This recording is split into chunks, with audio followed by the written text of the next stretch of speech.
Bismillahirrahmanirrahim. Assalamualaikum warahmatullahi wabarakatuh. Salam pergerakan, salam sejahtera untuk kita semua. Semoga kita selalu ada dalam lindungan Allah Subhanahu wa taala. Di sini saya Mujibur Rahman Wahid sebagai DJ ataupun moderator yang akan memandu acara ini di acara podcast PMRN Syariah, di mana ini kita akan berbincang sekilas masalah refleksi Hari Sumpah Pemuda. Pada kemarin kita season pertama refleksi Hari Santri, dan kali ini ada momen sakral yang harus kita peringati ataupun harus kita maknai seberapa pentingkah pemuda saat ini dan dalam memberikan sebuah perubahan khususnya untuk generasi kita. Hal apa yang harus kita luangkan dan harus kita sampaikan. Saat ini kita kedatangan salah satu narasumber yang sangat luar biasa sekali, yaitu sahabat Cecep Abdul Aziz, di mana beliau sebagai ketua PKPMI YIC ya. YIC. Saat ini kita akan berbicara sekilas untuk beberapa menit ke depan, dan silakan kepada seluruh sahabat-sahabati, kepada seluruh pecinta channel PMRN Syariah YIC, barangkali ada yang ingin bertanya sekilas masalah Sumpah Pemuda, masalah pemuda dan seputar mahasiswa. Sebelum kita lebih lanjut, kita tanya-tanya dulu profil beliau mungkin ya. Kalau asli orang mana, Ketua? Saya asli orang Sodong, orang Sodong. Tapi saya selalu berbicara persoalan. Saya itu dari mana? Saya asli orang Sodong. Desanya Desa Perumasan. Kalaupun berbicara persoalan apa, orang lain pada udah tahu lah gitu kan. Berbicara persoalan jalan seperti apa. Kalau menurut orang-orang yang memang selalu berpikir persoalan uji mental, yang cocok untuk uji mental itu untuk daerah Sodong itu Desa Perumasan. Saking ekstrimnya ya. Saat ini kita akan bicara masalah Sumpah Pemuda mungkin, dan nanti bagaimana caranya hasil dari bincang-bincang kali ini kita harus memberikan sebuah asupan untuk sahabat-sahabat kita. Sebelum lebih jauh, mungkin beliau adalah salah satu ketua PKPMI YIC dan dulu juga sempat menjadi ketua PMRN Syariah ya? Saya dulu menjadi ketua PMRN Syariah itu pada pada tahun 1920. Saya dulu berproses, pas saya masuk di Mapaba itu 2017. Saya berproses di sana, saya menikmati dengan proses, dengan begitu ada beberapa hal yang memang harus menjadikan sebuah asumsi saya sendiri untuk kenapa saya ingin berproses di PMI pada zamanan itu. Alhamdulillah pada 2019-2020 saya menjadi ketua Raun Syariah, dan alhamdulillah lagi pada saat ini saya mungkin diberikan kepercayaan lagi oleh teman-teman itu kan untuk berbicara persoalan gerakan, kaderisasi dan sebagainya. Apalagi ini berbicara persoalan PMI 100% kaderisasi, berarti otomatis saya itu lebih menikmati ketika berbicara persoalan prosesnya. Saya agak bangga dulu menjadi ketua Rayon. Saya agak bangga sekarang menjadi ketua komisariat. Yang saya banggakan dari saya sendiri itu berbicara persoalan prosesnya. Kita di sana dihantam, kita di sana menjadi sebagaimana kita berbicara persoalan tujuan PMI terbentuknya. Kenapa harus terbentuknya gitu kan? Karena kita di sana mencari jalan, mencari proses gimana kita caranya mencarikan jati diri kita yang memang sebetulnya bukan dibentuk, tapi untuk membentuk kita diri kita seperti apa, itu di PMI. Dan saat ini kita ketahui bahwasanya sekarang adalah momen sakral mungkin, yaitu Hari Sumpah Pemuda. Bahwasanya kita ketahui bahwasanya pemuda itu sangat berharga, pemuda itu bagian dari harapan. Dan menurut kita sendiri, dengan saat ini kita merayakan Hari Sumpah Pemuda, memaknai esensi dari Sumpah Pemuda itu seperti apa? Oke, itu berbicara persoalan peran pemuda ini sebelum kita ke Sumpah Pemuda, pasti di sana tertuang peran pemuda terlebih dahulu. Iya. Apalagi kita berbicara persoalan pemuda, mahasiswa, ataupun lebih luasnya kita itu sebagai kontrol, sebagai perubahan, sebagai kita yang mengamalkan tidak perguruan tinggi, salah satunya itu adalah pengabdian terhadap masyarakat. Ya memang kita harus lebih terfokus di sana. Karena kenapa? Konsekuensi yang didapat oleh mahasiswa atau pemuda pada saat ini itu adalah memfilter, memberikan sebuah asumsi kepada masyarakat sehingga masyarakat itu dapat berpikir, dapat memberikan daya rangsang yang lebih luas kepada masyarakat, supaya masyarakat itu tidak konsumtif, masyarakat itu tidak berpikiran seperti negatif dan sebagainya. Tapi peran pemuda pada saat ini seharusnya sebelum kita membahas kepada Sumpah Pemuda itu sendiri kan, harus memberikan sebuah nilai yang lebih ketika kita berbicara persoalan masyarakat ini harus seperti apa. Dan masyarakat pun akan berbicara persoalan ini kita harus kemana itu sesuai dengan harapan dan tujuan pemuda itu sendiri. Karena kenapa? Yang pasti mempunyai sebuah power ataupun pemikiran yang memang luas itu diberikan kepada mahasiswa dan pemuda. Makanya kita sebagai mahasiswa ataupun pemuda, kita harus berbicara persoalan respect, responsif kita untuk berbicara persoalan media sosial. Lalu tadi kalau ketua berbicara, kita itu sebagai agen of change, kita sebagai agen of social control, kita sebagai Runstock. Terkadang saat ini kita terlalu memahami secara tekstual saja, tapi masalah pengimplementasinya itu seperti apa? Untuk implementasi, yang memang secara garis bawahi kita itu adalah pemuda, kita itu adalah mahasiswa yang memang mempunyai sebuah pendidikan. Ini aja, pengimplementasian itu satu, berikan stigma kepada masyarakat supaya masyarakat itu bisa memahami, jangan hanya sebatas menyudutkan orang lain, jangan hanya sebatas berpikir persoalan negatif, tapi kan persoalan yang sekarang berkembang di masyarakat, apalagi kita berbicara persoalan sekarang momen politik gitu kan di Kabupaten Tasik, itu masyarakat harus bisa memfilter dengan adanya pemuda. Jadi di dalam momen politik pun pemuda itu sangat dibutuhkan ya, sangat dibutuhkan. Ya, pasti. Karena seperti ini, bahwasannya pemimpin saat ini adalah pemuda terdahulu dan pemuda saat ini adalah pemimpin di masa yang akan datang. Itu adalah catatan juga. Subhanallah bel god. Iya, subhanallah. Lalu terkadang pemuda saat ini kita masalah proses terkadang itu adalah hal yang harus sangat dinikmati ya. Tapi pada faktanya saat ini itu kita terlalu berpikir masalah hasil, tapi masalah proses kita sangat kurang menikmati, atau kadang kita ingin sesuatu yang sangat instan. Lalu bagaimana? Karena ketua sendiri kan berbicara masalah proses saat momen pendewasaan ataupun banyak momen tersendiri. Sekarang aktif di perkuliahan, lalu aktif di kampus, aktif di organisasi, bagaimana cara menjadi seorang akademisi ataupun menyeimbangkan menjadi seorang organisatoris. Dan bahkan banyak sekali pemuda ataupun mahasiswa yang dalam manage waktu. Itu gini, kebanyakan pada saat ini itu terlalu berbicara persoalan hasil. Iya. Dalam Al-Quran disebutkan juga, iya karena Abu dua, iya karena stain kan itu. Kita harus beribadah dulu, baru iya karena stain. Tapi kebanyakan pada saat ini itu adalah orang berbicara persoalan hasilnya terlebih dahulu, tidak dengan sesuai dengan prosesnya. Apalagi ada sebuah keterangan yang memang menjelaskan seperti ini. Tolak ukur ataupun hasil yang akan diraih oleh kita itu sesuai kemampuan kita dalam berprosesnya. Iya. Kebanyakan ada beberapa hal yang memang menjadi sublimasi ataupun problem pada saat di mahasiswa. Kadang ada berbicara persoalan ini mahasiswa aktivis, mahasiswa ini akademisi.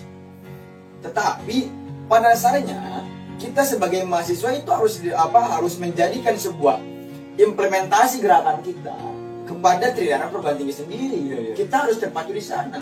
Jangan sebatas kita berpikir persoalan pendidikan. Jangan kita terlalu berpikir persoalan ini kuliah dan sebagainya seperti apa. Tapi kita tidak membicarakan persoalan 10 tahun ke depan itu kita harus seperti apa. Kacamata kita itu harus berpikir siapa. Makanya harus diberikan pula kesadaran kepada mahasiswa. Sebelum kita terjun ke lapangan, pasti kita berbicara persoalan lingkup kampus dulu. Ini peran pemuda pada saat ini, karena mahasiswa juga sebagian dari pemuda.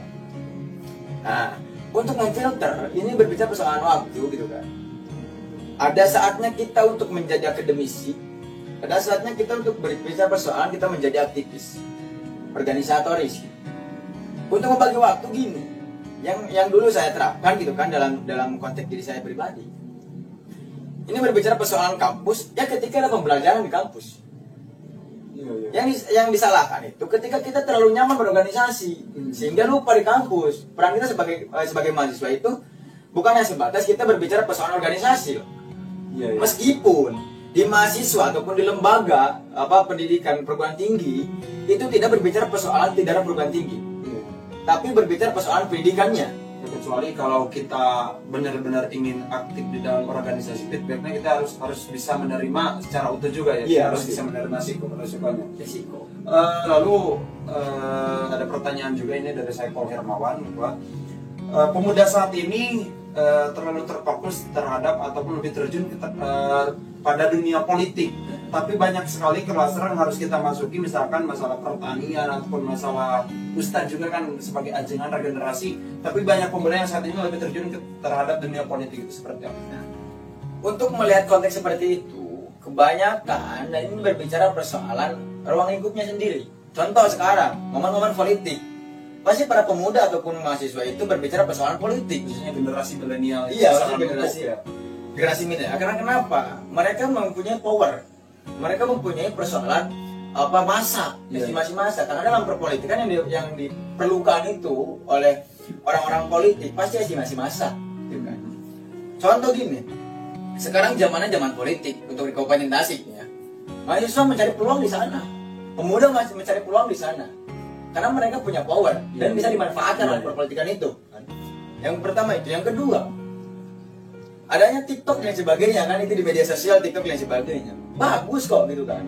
Tetapi secara pengimplementasian bagi para pemuda, tolong ini persoalannya harus dimanfaatkan sesuai kapasitas. Maksud kapasitas ini, mereka itu adalah sebagai pemuda, mereka itu adalah sebagai mahasiswa yang memang mempunyai banyak pendidikan.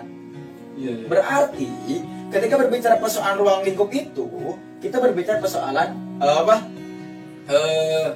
kalau disebutnya ya, dapat pengimplementasian yang lebih baik. Gak ada salahnya kita berbicara persoalan TikTok, ya silakan aja. Mereka yang mempergunakan, kenapa kita yang caci maki? Iya benar-benar. Jadi banyak klaster, banyak cara dalam meluapkan eksistensi ya. Lalu ada pertanyaan kembali, tapi sebelumnya kepada seluruh pencinta channel Pembedahan Syariah, di sini kita bincang-bincang secara santai, makanya di sini kita ditemani dengan segelas kopi, bukan berarti ini sponsor ya, bukan sponsor. Tapi silakan barangkali ada yang ingin menyponsori channel Pembedahan Syariah, di sini kita welcome, asal jelas juga mungkin. Lalu pertanyaan kembali dari sahabat Cudong.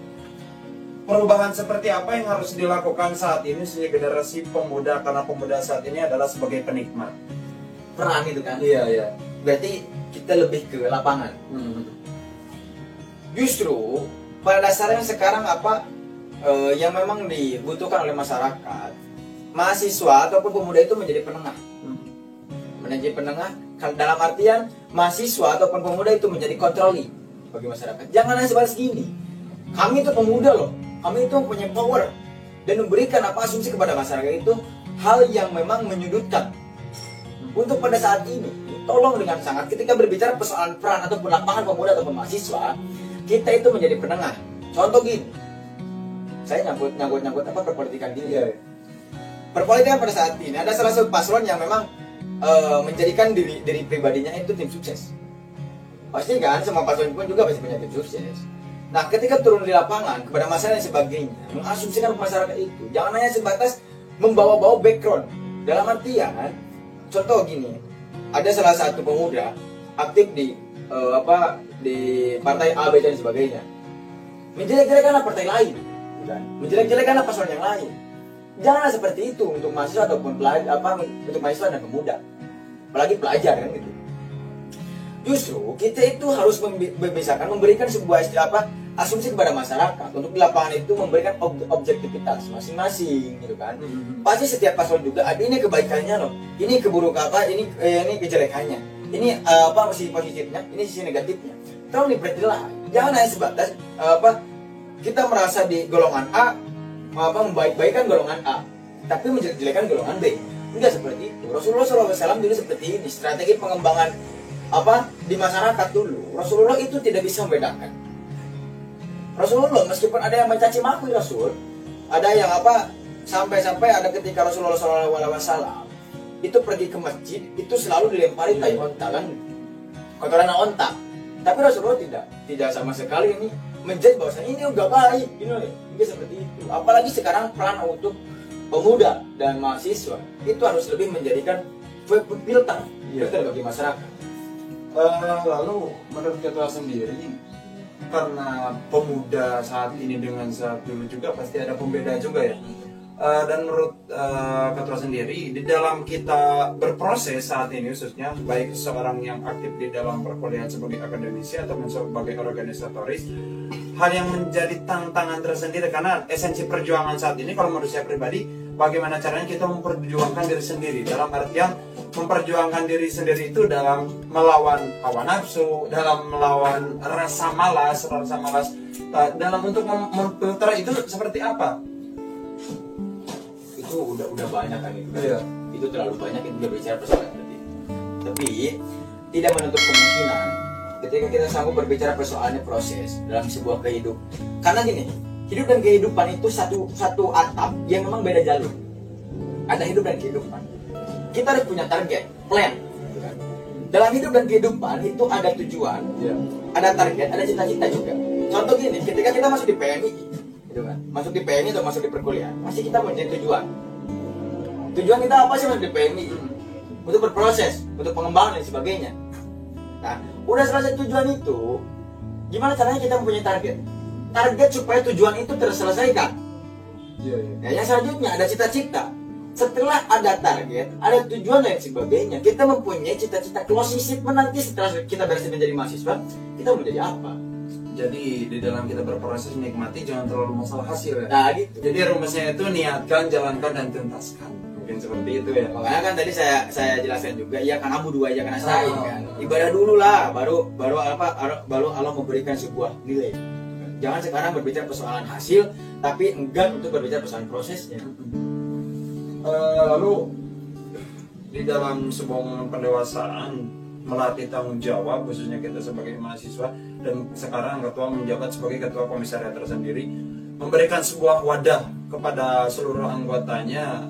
Wadah momen pendewasaan itu seperti apa? Dalam melatih mereka dalam rasa tanggung jawab, berekspresi itu seperti apa? Mekanismenya.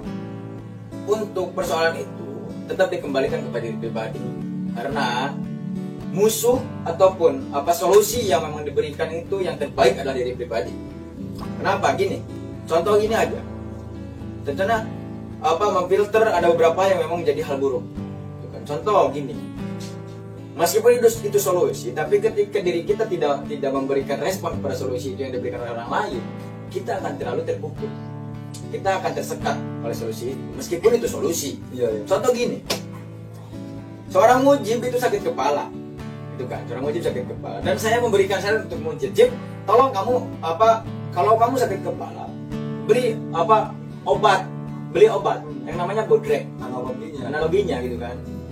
Tapi ketika mujib itu sendiri, meskipun dari saya itu solusi, mujib sendiri tidak bisa menerima karena mujib tidak cocok pakai bodrek, dan mujib itu lebih memilih paracetamol. Nah itu kan meskipun solusi, tapi tidak bisa diterima oleh diri kita, buat apa? Meskipun kita berbicara persoalan itu, tetap kita adalah yang menemukan jati diri kita dalam sebuah proses itu sendiri, jadi diri kita sendiri. Lalu tadi kalau ketua berbicara bahwa kita itu sebagai pemuda ataupun mahasiswa harus menjadi penengah bagi masyarakat dan pemerintah juga mungkin. Tapi saat ini khususnya di Indonesia sendiri, apakah ruang kebebasan berekspresi, bertindak ataupun bereksplorasi untuk kaum muda itu ada ruang tertentu atau justru karena kemarin juga kan ada salah satu undang-undang yang hampir disahkan juga ketua, yang hampir disahkan, bagaimana caranya, undang-undang UMD 3 mungkin kalau tidak salah itu. Kala undang-undang itu disahkan, kita itu disekat dalam bersuara ataupun berekspresi. Lalu saat ini menurut ketua, apakah ruang berekspresi kita sebagai kaum muda itu, apakah ruang kebebasan itu masih ada atau seperti apa? Ruang kebebasan tetap ada. Ya. Ruang kebebasan tetap ada. Tapi secara garis besar seperti ini. Yang dimaknai adalah ruang kebebasan ketika kita sanggup mengimplementasikan hal-hal yang positif menurut diri kita pribadi. Itu yang pertama. Kenapa saya berbicara persoalan itu? Gini, ada yang memang berbicara persoalan kebebasan itu, yang diasumsikan bagi mereka itu hal-hal yang bebas, terlalu bebas tanpa dimanage. Meskipun kita ada mempunyai ruang kebebasan, kita harus punya manajemen. Dalam artian kontrol kan itu ada kontrolnya juga. Mengkontrol, memfilter dari kita, gimana caranya kita itu berbicara persoalan kebaikan. Jangan hanya sebatas kita berbicara persoalan A, B, C dan sebagainya, tapi kita tidak punya akar masalah dan sebagainya. Itu kan hanya dijadikan omong kosong atau gerakan-gerakan kosong. Meskipun pada dasarnya kita berbicara persoalan kebebasan, kita kebebasan berpendapat, ada hak asasi manusia, ada aturannya dan sebagainya. Tetapi yang digarisbawahi, meskipun ada hak asasi manusia, di sana pun juga punya aturan. Gimana caranya kita memberikan kita memberikan sebuah kritis, tapi mengkritisi. Jangan yang kritik saja ya. Mengkritisi itu harus dengan solusi. Nah, kebanyakan itu berbicara persoalan kebebasan itu hanya sebatas mengkritisi, tidak dengan solusinya. Iya. Itu yang dikhawatirkan. Lalu saat ini itu kalau tadi kita terlalu berpikir masalah hasil, walaupun pemikiran pragmatis itu setiap seorang pasti mempunyai ya. Idealis juga itu menurut saya pribadi jangan terlalu idealis, jadi ada momen tertentu juga. Tapi bagaimana caranya kita, karena apa yang disampaikan oleh Tan Malaka juga mungkin ya, bahwasanya kemewahan ataupun kekayaan yang paling dimiliki tertinggi terakhir yang dimiliki oleh mahasiswa itu adalah rasa idealisme. Lalu mempertahankan idealisme yang harus tetap dipertahankan oleh mahasiswa ataupun pemuda itu seperti apa? Idealis di sini harus digarisbawahi, harus diberikan garis besar. Idealis yang harus dipertahankan oleh mahasiswa itu adalah ruang ketika mahasiswa ingin berekspresi. Itu idealis. Jangan lagi nih, untuk idealis dan pragmatis itu bukan hanya persoalan material saja, tapi memanage diri kita pribadi juga itu harus ada idealis yang pragmatis. Gini, misal kita membutuhkan sebuah ruang kebebasan, tapi disekat oleh orang lain, gitu kan? Orang lain itu diberhentikan. Mereka itu bukan hanya sebatas off, tapi mereka hanya down. Nah, itu kan antara pragmatis dan idealis. Nah, idealis mahasiswa dan pemuda itu seperti apa? Terutama dalam perannya sendiri. Khusus momen politik juga. Jangan hanya sebatas harus objektif ya. Yang itu objektivitas. Berikanlah kepada masyarakat penilaian, sehingga masyarakat itu berubah, sehingga masyarakat dapat berpikir persoalan, oh ini loh yang harus saya menjadikan pemimpin untuk dikomplementasi gitu. Jadi khususnya di momen apapun idealisme kita harus dipertahankan. Hanya saja jangan terlalu idealisme juga ya, jangan terlalu memaksakan. Intinya kita ada momen tertentu juga. Bagaimana caranya kita berpikir kritis, bagaimana caranya kita menilai secara objektif, khususnya saat ini. Bahwasanya kita ketahui di momen pilkada saat ini kaum milenial ataupun pemuda itu adalah sasaran empuk juga. Karena mereka punya power. Iya, punya power. Makanya gagasan ataupun itu harus dilahirkan oleh pemuda tersendiri. Mungkin tadi bincang-bincang sekilas sudah beberapa menit. Silakan closing statement dari ketua, bagaimana caranya memberikan sebuah asupan kepada seluruh pecinta channel Pemerahan Syariah YIC, memberikan sebuah gagasan, asumsi untuk mereka semua, memberikan suntikan bahwasanya kita berharga, kita adalah bagian dari harapan. Silakan. Gini, closing statement dari saya, jadilah diri pribadi, jadilah diri sendiri. Karena orang lain itu hanya bisa melihat, orang lain itu hanya bisa menilai tanpa bisa merasakan hal yang nyata. Karena dalam kehidupan itu saling prasangka. Melihat kita orang kaya dan sebagainya, mereka itu dapat mengekspresikan dirinya dengan bebas. Orang kaya pun nggak seperti itu. Orang-orang yang memang royal bukan seperti itu, mereka pun punya beban. Orang-orang royal, orang-orang punya uang dan sebagainya, mereka pasti berpikir kepada sosok yang memang sederhana, tidak punya apa-apa. Seperti apa? Contoh dia itu enak loh, gak punya beban dan sebagainya. Dia terlalu berpikir persoalan materi, tapi dia enjoy. Tapi tidak seperti itu. Makanya asumsi yang diberikan masyarakat ataupun asumsi yang diberikan teman-teman kita, sahabat-sahabat kita yang ada di samping, di kiri dan kanan dan sebagainya, jadikanlah itu motivasi bagi diri kita. Tetapi harus tetap menjadi diri kita pribadi, karena orang lain hanya bisa melihat dan menilai tanpa bisa merasakan hal yang nyata. Itu mungkin dari saya. Mungkin alhamdulillah tadi sudah beberapa dialog kita sampaikan. Mudah-mudahan apa yang kita sampaikan bisa menjadikan sebuah gagasan juga. Ketua, terima kasih atas kehadirannya. Dan saya Majid Rahman Wahid menyimpulkan bahwasanya peran kita begitu berharga. Silakan nikmati proses kita, pertahankan rasa idealisme kita, bahwasanya kita adalah bagian dari harapan. Alhamdulillah mungkin sekilas sudah disampaikan. Saya Mujib Rahman Wahid undur diri, dan jangan lupa kepada seluruh pecinta PMI Syariah, channel PMI Syariah, jangan lupa like, comment, and subscribe channel PMI Syariah. Saya Mujib Rahman Wahid undur diri bersama Ketua PK PMI Syariah PK PMI YIC, sahabat Cecep Abdul Aziz. Salam pergerakan. Salam pergerakan. Assalamualaikum warahmatullahi wabarakatuh. Waalaikumsalam.